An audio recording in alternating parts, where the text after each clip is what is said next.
আপনি এই যে ডাক্তারবাড়ি ফাউন্ডেশন পক্ষ থেকে যে খাবার দিচ্ছে, এখানে তো আমি শুনেছি যে সম্পূর্ণ বিনামূল্যে খাবার দেয়। আপনি যে ভাত খাইতেছেন, আপনার কাছ থেকে কোনো টাকা পয়সা নিছে ওনারা? কোনো টাকা পয়সা নেয় নাই।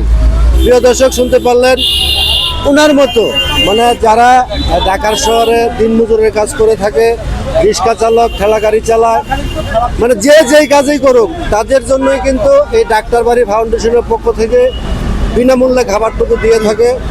তো তার মধ্যে কিন্তু আমার এই ভাই একজন, উনি ভাত খাইতে আসছে, এই ডাক্তারবাড়ি ফাউন্ডেশনের পক্ষ থেকে ওনাকে ভাত দিয়েছে, কোনো টাকা পয়সা নেয় নাই।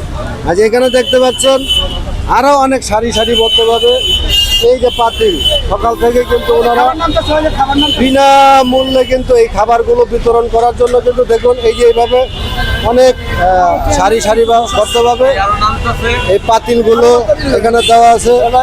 আরেকজন লোকের সাথে আমি কথা বলবো। ভাই, আমি আপনার সাথে একটু কথা বলতে পারবো? আচ্ছা, আপনি এই যে এখানে ভাত খাইতে আসছেন, এই ডাক্তারবাড়ি ফাউন্ডেশনের পক্ষ থেকে খাবারটা দিচ্ছে, আপনার কাছ থেকে কি ওনারা কোনো টাকা পয়সা নিয়েছে? না না, টাকা পয়সা চেয়েছে? না, চাইনি। একবার ভাত নিয়েছেন আপনি, জি, এবং দ্বিতীয়বার আবার নেওয়ার জন্য আসছেন, জি। তার জন্য কি ওনারা কোনো বাধা প্রদান করেছে? না না, যে একবার নিয়েছেন আরেকবার দেওয়া যাবে না, এরকম কিছু বলছে? না, বলে নাই। না, বলে নাই। আপনি চাওয়ার মাত্র দিয়ে দিয়েছেন, না? জি।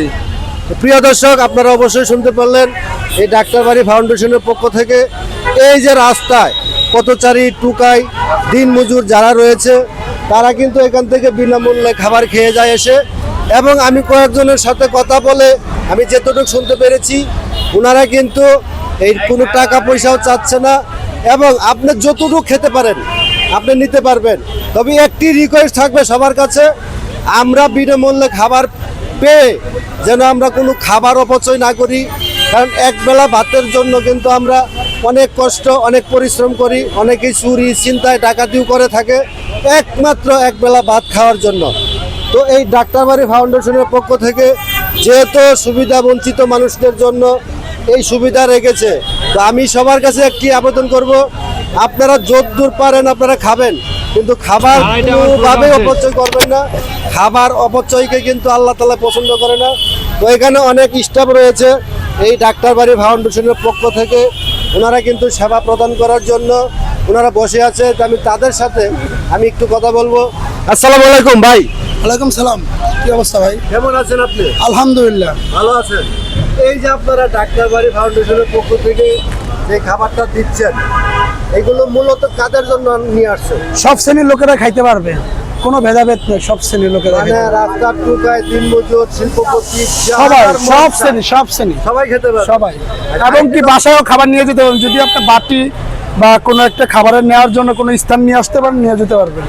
প্রিয় দর্শক, শুনতে পারলেন, ওনারা শুধু এই পথচারীর জন্য নয়, যদি আপনার বাসার অচল লোক থাকে, যেমন আপনার বাসা পাক করতে পারছে না বা সামর্থ্য নেই, তাদের জন্য যদি বলেন আপনি যে আমার বাসায় ফ্যামিলি রয়েছে, তাদেরকে খাবার দেওয়ার জন্য কিন্তু আমি একটা বাসন নিয়ে আসছি বা একটা প্লেট নিয়ে আসছি, ওনাদেরকে খাবার দেওয়ার জন্য বললে ওনারা কিন্তু সেই খাবার বাসায় নেওয়ার জন্য দিয়ে থাকে। তো আপনারা অবশ্যই এই ডাক্তারবাড়ি ফাউন্ডেশনের এই যে প্রজেক্টটা রয়েছে তার জন্য অবশ্যই দোয়া করবেন। তারা যেন এইভাবে সুবিধা বঞ্চিত যে মানুষগুলো রয়েছে সেই মানুষদেরকে যেন এভাবে সেবা দিয়ে যেতে পারে। তো আপনারা সবাই ভালো থাকবেন, সুস্থ থাকবেন। এই ডাক্তারবাড়ি ফাউন্ডেশনের জন্য অবশ্যই দোয়া করবেন এবং ভিডিওটা বেশি বেশি করে শেয়ার করে দিবেন। আল্লাহ হাফেজ।